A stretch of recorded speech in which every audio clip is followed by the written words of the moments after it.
This is Agri-Food Economics Explained. Welcome along. We've put this session together specifically for you, our undergraduate students in food engineering, biosystems engineering, and agronomic engineering. Yeah, think of this as digging a bit deeper into some core economic ideas, adding some extra context to your studies, especially how they apply in the agri-food world. And today, we're really focusing on something crucial. Why markets sometimes, well, fail us, especially when it comes to the environment and how we use resources. We're talking about market failures. Exactly. In theory, markets are supposed to be efficient, right? But, when you bring in things like clean air, clean water, biodiversity, the standard market mechanisms don't always lead to the best outcomes for society. Right. Understanding these failures is really key if you want to grasp why we need certain environmental policies, particularly in agriculture and food systems. Okay, so let's break it down. A market failure, what is that at its core? It's basically when the free market, left to its own devices, doesn't end up in the best spot for everyone. Like, potential beneficial deals just don't happen. That's a good way to put it. It's a situation where private markets fail to maximize overall welfare. And a huge reason for this, especially in the environmental area we're discussing, is something called externalities. Externalities, okay, I've heard that term. It's like a side effect, isn't it? Pretty much. Yeah. An externality happens when, say, producing or consuming something affects someone else who isn't directly involved in that transaction. And importantly, the person causing the effect isn't compensated if it's good or made to pay if it's bad. So the price tag doesn't tell the whole story. Exactly. The market price doesn't capture these external costs or benefits. And these can be negative, like pollution. That's the classic example where someone imposes a cost on others without paying for it. But they can also be positive, right? Like, if my neighbor plants a beautiful garden, I get to enjoy looking at it, even though I didn't pay for the flowers. Precisely. Let's tackle the negative ones first, maybe focusing on production. There's a really clear example, often used in economics courses, involving a steel plant. Okay. Imagine this plant is producing steel, but in the process, it dumps sludge into a nearby river. Mm-hmm. Now, the plant pays for its iron ore, its energy, its workers, its private costs. Right, the usual business expenses. But that sludge harms the river. Maybe it kills fish, impacting local fishermen who rely on the river for their livelihood. That harm to the fishermen, that's an external cost. The steel plant isn't paying for that. So the true cost of making that steel is actually higher than what the plant sees on its balance sheet. It includes the environmental damage cost, too. Exactly. And because the plant isn't factoring in that external cost, it perceives steel production as cheaper than it really is from society's perspective. Which means? It means they'll likely produce more steel than is actually socially optimal. If they had to pay for the damage to the fishery, their costs would go up, the price of steel might rise, and they'd probably produce less. Okay. So this disconnect leads to overproduction of the polluting good. And there's a term for that loss, right? Deadweight loss. Yes, deadweight loss. It represents the value lost to society because the market isn't producing the right amount in this case. It's producing too much steel relative to the total social cost, private plus external. And think about how this applies to agri-food. Oh, definitely. Like agricultural runoff, right? Fertilizers, pesticides getting into rivers or groundwater. The individual farm might not bear the full cost of, say, cleaning up that water downstream or the damage to aquatic life. That's a perfect example of a negative production externality in agriculture. Leads to overuse of certain inputs, potentially. And it's not just production. Our consumption choices can create these ripples, too. Absolutely. The example often cited here is smoking, secondhand smoke. Right. The smoker weighs their personal enjoyment against the cost of cigarettes, maybe the personal health risks they accept. Mm-hmm. But they often don't fully factor in the health impact on people around them breathing that smoke. Yeah. Maybe a spouse develops respiratory issues.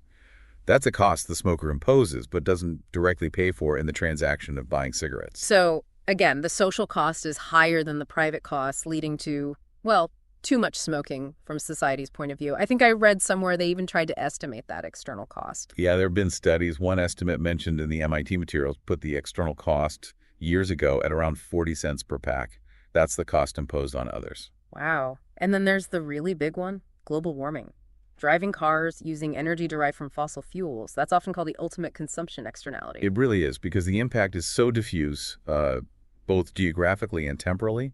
My driving emissions here contribute, however minutely, to potential problems in, say, Bangladesh decades from now or for future generations everywhere. And when I fill up my car, the price I pay for gas doesn't really reflect that long-term global environmental damage cost? Generally, no. You're not paying the full marginal social cost of driving. Okay, so we've got these negative side effects pretty clear. But you mentioned positive ones, too. The neighbor's garden example. Right. That's a positive consumption externality. The neighbor consumes landscaping services, primarily for their own enjoyment, but it produces a positive side effect. A better view, maybe higher property values nearby for others who didn't pay. And the consequence there is the opposite of the pollution case. Maybe not enough nice gardens get planted? Potentially, yes. Right. Because the neighbor doesn't capture the full social benefit, their own enjoyment plus the neighbor's benefit, they might invest less in landscaping than would be ideal for the whole neighborhood. It leads to underconsumption or underprovision from a societal standpoint. Okay, and does this happen with production too? Positive production externalities? Oh, definitely. Think about research and development R&D. A company invests in developing a new technology or process. They hope to profit from it, obviously. Sure. But often, the knowledge gained, the innovation itself, spills over. Other companies learn from it, build on it. Society as a whole benefits from the technological advancement, perhaps far more than the original company does. So the private benefit to the company is less than the total social benefit? Often, yes. Which means, if left purely to the market, firms might underinvest in R&D because they can't capture all the positive effects they create. And in agri-food, I can see that with, say, developing more sustainable farming techniques. One farm figures out a great way to improve soil health. And maybe that knowledge eventually spreads to others, improving yields or reducing environmental impact across the region. The initial innovator might not get compensated for all those downstream benefits.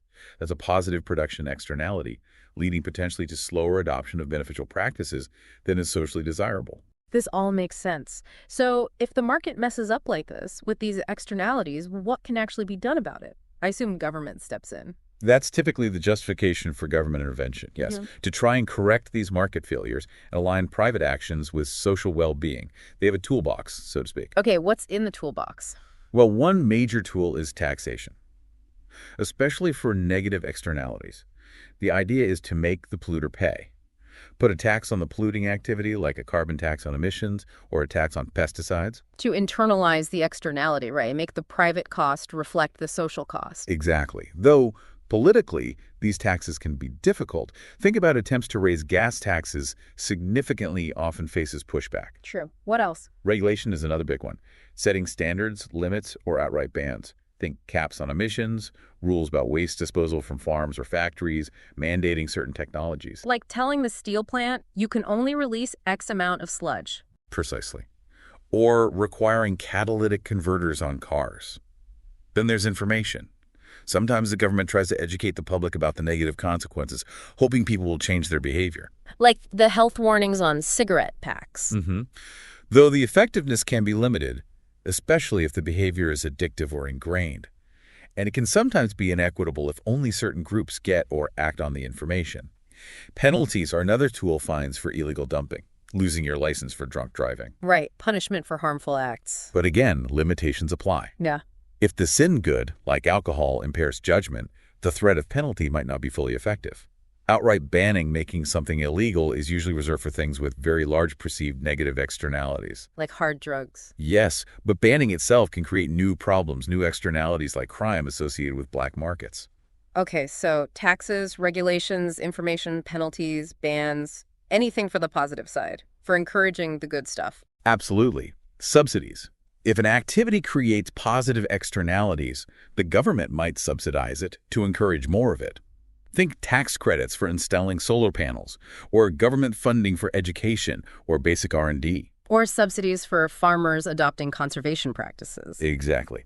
That directly addresses the potential underprovision we talked about. Now, I remember hearing about something called the Coase theorem.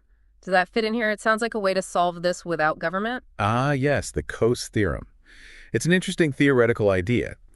It basically says that if property rights are perfectly clear, and if the costs of bargaining or negotiating between the affected parties are zero or very low. Big ifs. Huge ifs. Yeah. Then, the private parties involved could potentially negotiate an efficient solution to the externality themselves, regardless of who initially holds the property right. So, like, the fisherman could pay the steel plant not to pollute, or the steel plant could pay the fisherman for the right to pollute, and they'd somehow reach the right amount of pollution. In theory, yes. They'd bargain until the cost of reducing pollution further equal the benefit of that reduction. But in practice, It falls apart. well, think about it. How do you define property rights for clean air? Who owns it? And imagine the transaction costs. Getting millions of people affected by pollution to negotiate with thousands of polluters is just not feasible for most large-scale environmental problems. Negotiation is too complex, too costly. Okay, so COAS is neat theoretically, but limited practically, especially for big environmental issues. You also mentioned another type of market failure earlier, related to shared resources, public goods. Right. Public goods are another important concept. They have two defining features. First, they're non-rivalrous. My consuming the good doesn't stop you from consuming it too. Think national defense or maybe breathing clean air. Okay, my breathing doesn't use up the air for you. Got it. What's the second? They're not excludable. It's difficult or impossible to prevent someone from enjoying the benefits of the good, even if they don't pay for it. Again, clean air is a good example. Or, say, the knowledge generated by basic scientific research once it's published. And the problem here is people won't want to pay if they can get it for free. Exactly. That's the free rider problem. If you can benefit from something without contributing, why would you voluntarily pay? This means private markets will generally underprovide public goods, or maybe not provide them at all. Because a private company can't easily charge people for breathing clean air or benefiting from national security? Precisely. So who usually provides public goods? The government, funded by taxes. Generally, yes. Things like national defense, basic infrastructure, environmental protection efforts like preserving biodiversity, these often fall to the government because the market won't adequately supply them due to non-rivalry and non-excludability. So wrapping this back to agri-food economics specifically, we're seeing these market failures are really relevant. Absolutely central. Agricultural pollution, negative production externality, deforestation for farmland, negative production externality, loss of a carbon sink, loss of habitat. Sustainable farming practices that improve water quality or sequester carbon, those could be positive externalities. And things like maintaining diverse ecosystems within agricultural landscapes or preserving the genetic diversity of crops for future resilience, those have strong public good characteristics. Everyone benefits, but it's hard to exclude non-payers. So tackling environmental issues in agri-food means tackling these market failures, using those tools we discussed. Yes, often a combination. Economic instruments like pollution taxes or fees, maybe cap and trade systems for emissions, but also regulations on practices, maybe incentives for ecosystem services, providing better information to both farmers and consumers. Perhaps exploring more community-based or decentralized resource management.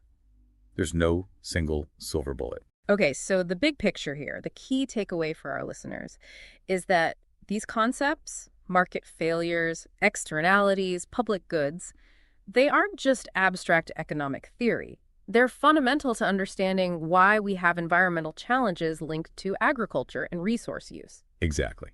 And why governments intervene with policies like taxes, subsidies, regulations. These aim to correct the market's shortcomings, though, as we've touched on, each policy tool has its own pros, cons, and practical challenges. Which leads us to a final thought for you, the listener, to mull over. Given everything we've discussed, the different types of failures, the various government tools, the practical difficulties, think about a specific environmental challenge in the agri-food system that you know something about. Maybe it's water use, soil degradation, greenhouse gas emissions from livestock, whatever it might be. what approach, or maybe mix of approaches, do you think would be the most effective way to address that specific problem? And importantly, why? Consider the incentives you'd be creating, the potential unintended consequences, and what might make it actually work in the real world. It's a complex puzzle. Definitely something worth digging into further. It really is. We hope this deep dive gave you a solid framework for thinking about these critical issues.